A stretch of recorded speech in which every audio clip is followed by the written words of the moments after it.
اعوذ باللہ من الشیطان الرجیم بسم اللہ الرحمن الرحیم. Me, Nazir Ahmad Najjar, lecturer, Political Science, BHS in Maidapura, with today's topic, Ideology and Policies of Bharatiya Janasangh. بچوں، آج کے اس پروگرام میں آپ کو ویلکم ہے. اگر آپ کو یاد ہوگا کہ یہاں پہ میں نے پچھلی لیسن میں بتایا تھا کہ جب یہاں پہ ہندوستان کی آزادی ہوئی تو اس کے بعد بہت ساری پارٹی یہاں پہ وجود میں آ گئی. تو انہی پارٹی میں ایک پارٹی ہے جسے بھارتیہ جن سنگھ کہتے ہیں. یہ فارم ہوئی ہے 1951 میں، اور اس کا جو فاؤنڈر پریزیڈنٹ تھا اس وقت وہ تھا شیام پرساد مکھرجی. یہ آئیڈیالوجی جو یا پالیسی جن سنگھ کی تھی یہ بالکل الگ تھلگ تھی دوسری پارٹیوں سے. یعنی جو دوسرا پارٹیاں تھیں جتنے سارے ان کے آئیڈیالوجی تھے، جتنے سارے ان کے پروگرام تھے یا پالیسیز تھے، the programs of جن Singh were quite different from that of those. ان سے بالکل الگ تھی.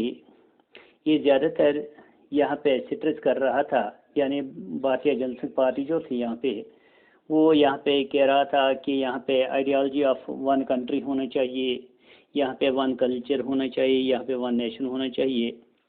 یعنی ایک کنٹری کے لیے یہاں پہ آئیڈیا جو ہے آئیڈیالوجی ہو ایک کنٹری کی یہ ایک ہونی چاہیے، یہاں پہ کلچر جو ہے یہاں پہ ایک ہونا چاہیے، یا یہاں پہ جو نیشن ہے وہ ایک ہونا چاہیے. اور جو پارٹی بھارتیہ جن سنگھ پارٹی جو تھی ان کو پورا وشواس تھا انڈین کلچر میں اور انڈین ٹریڈیشن میں. جتنی ساری پالیسیز ان کی تھی، جتنے سارے پروگرامز ان کی تھی، ان کی کچھ تفصیلات نیچے دی گئی ہے. بچوں، بھارتیہ جن سنگھ پارٹی جو تھی ان کا منشور جو تھا اس کی 14 نکاتی پروگرام تھی جو اس طرح سے ہیں. سب سے پہلا پوائنٹ جو تھا، جو پارٹی تھی وہ بلیو کرتی تھی اکھنڈ بھارت میں، یعنی وہ کہتی تھی کہ یہاں پہ ایک ریونین ہونی چاہیے انڈیا اور پاکستان کی. دوسرا پوائنٹ جو ان کے منشور میں درج تھا، یہاں پہ جو ڈیولپمنٹ آف انڈین اکانومی جو ہے اس کی بیس ہونی چاہیے انڈین کلچر میں اور انڈین ٹریڈیشن میں. یعنی وہ کہتے تھے کہ اگر انڈین کلچر کی بات لیں یا انڈین ٹریڈیشن کی بات لیں، اگر یہاں کا کلچر صحیح ہو، اگر یہاں کا کلچر ڈیولپڈ ہو، اگر یہاں کا ٹریڈیشن ڈیولپڈ ہو، تو اس وقت ہم سمجھ لینا چاہیے کہ انڈین اکانومی جو ہے یہ ڈیولپ کی طرف بڑھ رہی ہے. تیسرا پوائنٹ جو تھا تو انہوں نے کہا کہ یہاں پہ آفیشیل لینگویج جو ہے یہاں پہ ہندی ہونی چاہیے انسٹیڈ آف انگلش یا دوسری زبانوں کے. انہوں نے کہا کہ یہاں پہ آفیشیل لینگویج اور دفتری زبان ہونی چاہیے، ہر جگہ یہاں پہ ہندی کا ہونا لازمی ہے. تو چوتھا پوائنٹ جو تھا، یہ جن سنگھ پارٹی جو تھی بھارتیہ جن سنگھ پارٹی جو تھی وہ ہمیشہ چاہتی تھی کہ یہاں پہ غریبی جو بھی ہے اس کو روٹ سے یعنی جڑ سے ختم کر دیا جائے. ان کا جو مینیفیسٹو تھا، جو ان کا انتخابی منشور جو تھا، اس میں بھی یہ کلیئر دکھایا گیا تھا کہ جن میں انہوں نے لکھا تھا کہ یہاں پہ ہم ڈکلیئر وار کرتے ہیں پاورٹی کے خلاف، یعنی غریبی کے خلاف ہم اعلان جنگ کرتے ہیں. اور جو اپنے جو آبجیکٹیوز ہیں یہ کمٹ کرتے تھے ٹوٹل وکٹری ان وار ان دس وار. وہ چاہتے تھے کہ ہر طرف سے یہ وار وکٹری کی طرف گامزن ہو جائے جب یہاں پہ غریبی کا خاتمہ ہو جائے. پانچواں پوائنٹ ہے یہاں پہ انڈین جو ایوری سٹیزن تھا انڈیا کا، اس کے پاس ایک آئیڈیا ہونا چاہیے، یعنی اس کا جو سر ہے یا جو اس کی سوچ ہے یہ بلند ہونی چاہیے، اور جو اس کے ہاتھ ہوں گے وہ انرجیٹک ہونے، وہ کام کرنے والے ہونے چاہیے. تو اس طرح سے ہر طرف سے یہ اپنے آپ کو ایک انٹرپرائز محسوس کریں گے. یعنی جب یہاں کے لوگ جو ہیں ذہین ہوں گے، جب یہاں کے ہاتھ جو ہیں کام کرنے والے ہوں گے، تو اس طرف سے یہ اپنے آپ کو ایک انٹرپرائز محسوس کریں گے. سکس پوائنٹ جو انہوں نے اپنے منشور میں دیا تھا وہ تھا، جن سنگھ جو ہے یہ ہمیشہ دیکھ رہی تھی ایگریکلچر کی طرف. وہ کہتے تھے کہ یہاں کا سارا اثاثہ جو ہے وہ ایگریکلچر ہے، اور یہی ہماری بیسٹ انڈسٹری ہے۔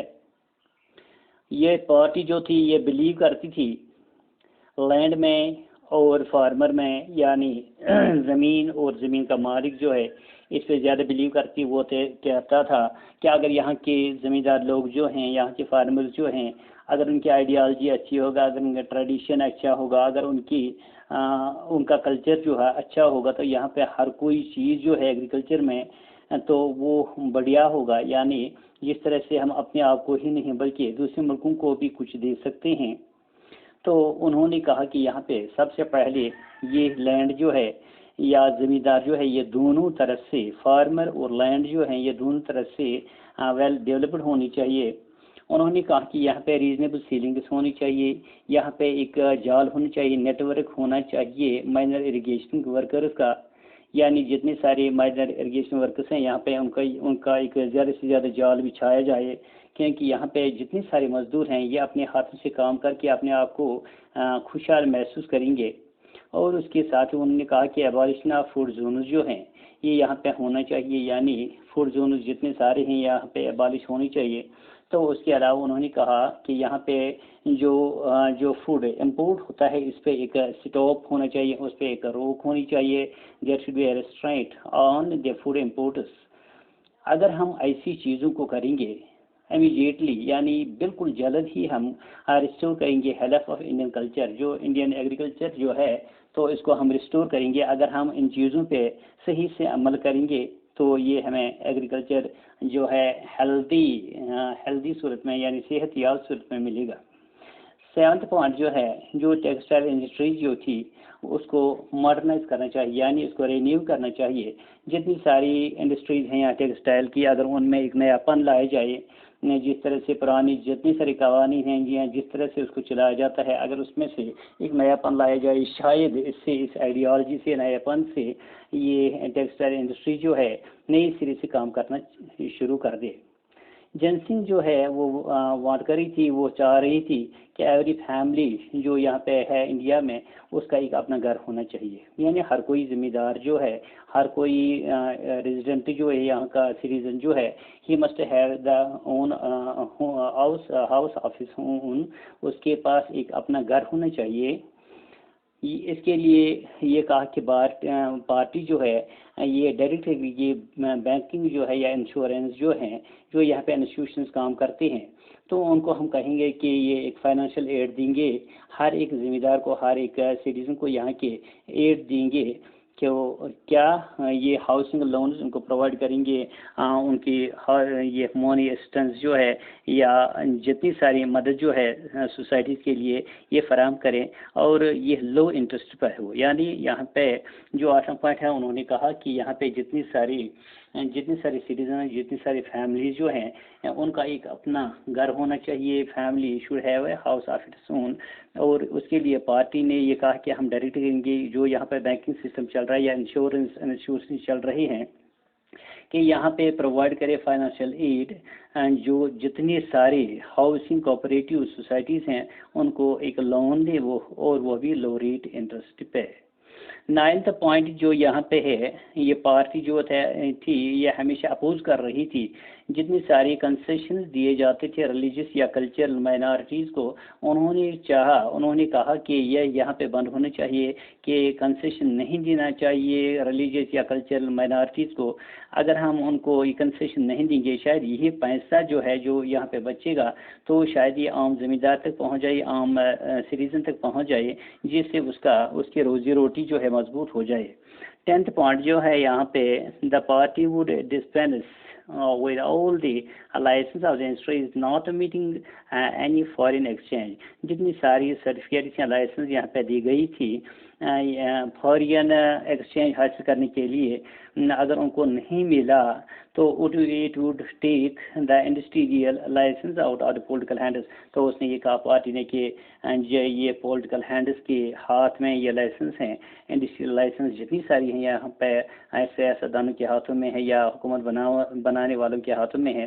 ہم ان کو وہ لیں گے, ہم ان سے چھین لیں گے اور یہ ایکسپرٹس کے ہاتھ میں ہم ڈائریکٹ کریں گے جو رسپانسبل ہوں گے پارلیمنٹ کے سامنے, یعنی ان سے جواب دہ ہوگی پارلیمنٹ کے سامنے وہ ہوں گے. شاید اس طرح سے مضبوطی ہوگی.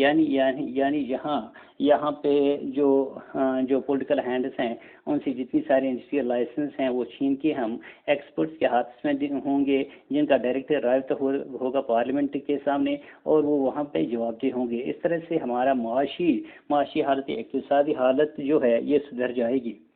11th پوائنٹ واز اور یہ پارٹی جو تھی یہ کنورٹ کرنا چاہتی تھی جو نیشنل بینک یہاں پہ انڈسٹریز ہے, تو انہوں نے کہا کہ جتنی ساری نیشنل بینک کی انڈسٹری جو ہے ہم اس کو چینج کریں گے تو یہاں پہ ایک نیا ہم لائیں گے اور جس سے ہم آٹونامس مانیٹری اتھارٹی کہیں گے.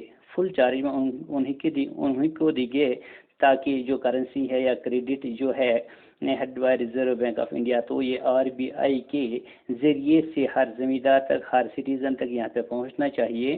تو یہ ان کا بھی ایک پلان تھا.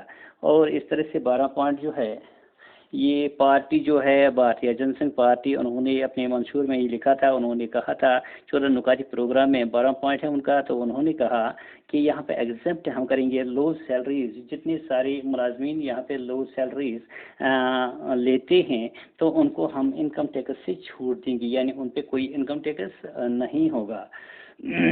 کیونکہ جتنے سارے بڑے ملازم ہیں یہاں پہ جو انکم ٹیکس دیتے ہیں انہیں سے بھی اتنا ہی لیا جائے گا جتنی کم سیلری والوں سے لیا جائے گا. تو یہ سراسر ظلم ہے ان پہ جو یہاں پہ لو سیلری لیتے ہیں. تو ہم یہ کریں گے کہ جو لو سیلری لینے والے جو جتنے سارے ملازمین ہیں یہاں پہ ان سے ہم اس کی چھوٹ دیں گے, انکم ٹیکس ان سے ہم نہیں لیں گے. تو 13 پوائنٹ ہے یہاں پہ جن سنگھ پارٹی جو تھی وہ فورن ایڈ پہ زیادہ بلیو کر رہی تھی. Views foreign aid with utmost suspicion if prefers to borrow the money from the world money market. انہوں نے کہا کہ جتنا سارا یہاں پہ احساسات ہے ہم فورین سے لیتے ہیں, اس کے برعکس اگر ہم یہ بارو کریں گے ورلڈ منی مارکیٹ سے تو اس طرح سے to use it to buy capital goods where they are cheapest. تو اس طرح سے ہم جتنا سارا گوڈس ہمیں چاہیے, جتنا سارا سامان ہمیں چاہیے ملک کے لیے, ملک کی خوشحالی کے لیے, ترقی کے لیے, تو ہم چیپسٹ ریٹ پہ یعنی سستے ریٹ پہ کہیں سے بھی اس کو لے سکتے ہیں. تو 14 اینڈ لاسٹ پوائنٹ واز یہ پارٹی جو تھی جن سنگھ پارٹی جو تھی وہ فیور میں تھی انڈیا کی ڈیولپنگ نیوکلیئر ویپنز میں. وہ ہمیشہ ان پہ بلیو کرتی تھی کہ انڈیا کے پاس ایک نیوکلیئر ویپن ہونا چاہیے جس طرح سے یہ اپنے آپ کو حفاظت کر سکیں اور کم سے کم جتنے سارے یہاں پہ سٹیزن ہیں ان کی حفاظت کر سکیں, ملک کے ساتھ ساتھ بارڈرز کی حفاظت کر سکیں. تو جب ہم یہاں پہ دیکھتے ہیں تو فرسٹ جنرل الیکشن جو 1952 میں ہوا تو اس میں بھارتیہ جن سنگھ پارٹی کے صرف لوک سبھا 3 سیٹس ملے ہیں. تو 4 Lok Sabha seats in 1957 and 14 Lok Sabha seats in 1962. یعنی اس طرح سے ہم دیکھیں کہ 3 جو الیکشن یہاں پہ پہلے ہوئی, پہلا الیکشن جو یہاں پہ ہوا 1952 میں, اس میں اس کو صرف 3 سیٹس ملے ہیں بھارتیہ جن سنگھ پارٹی کو. تو اس کے بعد جو یہاں پہ 57 میں پھر ہوا تو اس میں اس کو صرف 4 سیٹ ملے ہیں. تو اس کے بعد 1962 میں جب یہاں پہ اور ایک الیکشن ہوا تو یہاں پہ اس کو 14 سیٹیں ملی, یعنی خاطر خواہ کامیابی ان کو نہیں ملی. اگر آپ کو یاد ہوگا کہ 1975 میں یہاں پہ ایمرجنسی کا اعلان کیا گیا جب اندرا گاندھی کو ویٹو پاور دیا گیا ہے جس کے ذریعے سے انہوں نے بنگلہ دیش کو آزادی یہاں پہ دی, اس کو بالکل الگ کر دیا ہے 1972 میں. تو وہاں پہ 1975 میں یہاں پہ ایمرجنسی کا اعلان ہوا. تو ایمرجنسی کے اس اعلان سے یہ ہوا کہ بھارتیہ جن سنگھ پارٹی کے جتنے سارے لیڈرز تھے they were put in jail, they were put behind bars, ان کو سلاخوں کے پیچھے لگایا گیا اور ان کو کہا گیا کہ آپ نے ہمارے ملک کا اثاثہ جو ہے ختم کر دیا ہے کہ الیکشن لڑنے سے ہی کام نہیں ہوتا کیونکہ آپ کو خاطر کا کامیابی ہر جگہ نہیں ملی ہے. تو اس طرح سے ان کے جو بڑے بڑے لیڈرز تھے ان کو کیا کیا, ان کو بیہائنڈ بارز کیا گیا. 1977 میں جن سنگھ پارٹی جو تھی وہ مرج ہو گئی جنتا پارٹی کے ساتھ. اس طرح سے جو بھارتیہ جن سنگھ پارٹی تھی وہ اب بالکل جڑ گئی ہے کس کے ساتھ, بھارتیہ جنتا پارٹی کے ساتھ.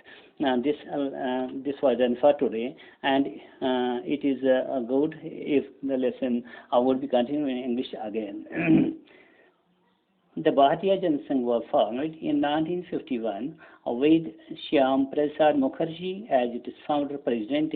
The ideology and policies of Janata Sangh were different from other political parties. It emphasized the idea of one country, one culture, and one nation. The party had full faith in Indian culture and tradition. The policies and programs of Janata Sangh were as follows. Point number one, the party believes in Akhand Bharat, that is, a reunion of the Indian and Pakistan. Second one is, the development of the Indian economy should be on the basis of the Indian culture and tradition. Third one, Hindi should be the official language of India. Fourth one, the Janata Sangh wanted to remove poverty. Janata Sangh manifesto made it clear. It declares a national war on poverty. It is committed to the objectives of the total victory in this war. Fifth one point is, every citizen with an idea in head and energy in his hands must feel free to put up an enterprise. Sixth one is, the Janata Sangh looks upon agriculture as for the country's best industry. The party believes that the land and the tiller reasonable ceilings, a network of minor irrigation work, abolition of food zones, stoppage of food imports, etc., will immediately restore the health of the Indian agriculture. Seventh one is, textile industry should be modernized. Eighth one is, Janata Sangh wanted that every family should have a house of its own. The party will direct banking and insurance institutions to give adequate financial aid to all the various house cooperative societies at low rate interest. Ninth one is, the party was also opposed to granting the concession to religious and cultural minorities. Tenth one is, the party would dispense with all the license for the industries not admitting any foreign exchange. It would take industrial licensing out of the political hands and invest it in export hands directly responsible to the parliament. 11th one is, the party will convert the nationalized banking industry into an autonomous monetary authority in full charge of currency and currently headed by the Reserve Bank of India. 12th point is, the party will exempt low salaries from income tax. 13th point is, the Janata Sangh will foreign aid with utmost suspicion. Suspicion is prepared to borrow money from the world money market and to use it to buy capital goods where they are cheapest. 14th and last point was, the party was in favor of Indian developing nuclear weapons. Dear students, as I have already told you, that in the first general election 1952, the party secured only 3 Lok Sabha seats, 4 Lok Sabha seats in 1957 and 14 Lok Sabha seats in 1962. In 1975, during the internal emergency, leaders of the Janata Sangh were put behind jail. In May 1977, Janata Sangh was merged with Janata Party. This is done for today. Have a good day. Thank you, Lord.